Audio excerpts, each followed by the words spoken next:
dhigayno waxa loogu yeero hoyga nabadda gaalkacyana aan ku dhagax dhigayno waa sharaf Soomaaliyeed oo soo hiyatay waa bilowga nabadda iyo dib u heshiisiinta dalka oo loo baahan yahay gaalkacyo oo ay midnimadu ka soo bilaabatay gobonnimadoon ka soo bilowday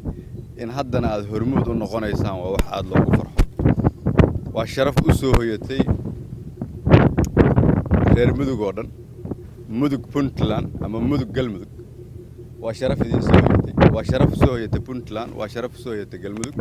waa sharaf soo hiyatay dadka Soomaaliyeed meel walba ay joogaan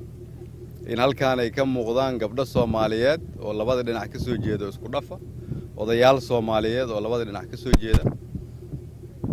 labadii duq ee magaalada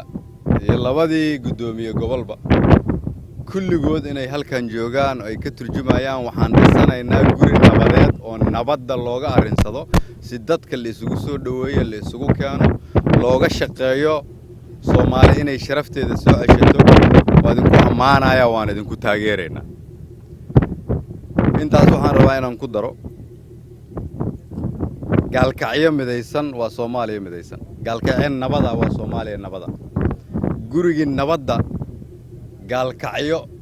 waxaan rabaa inaan u bedelno gurigii nabadda Soomaaliyeed idinkana hormuud ka noqotaan waa maalintii wasalaam alaykum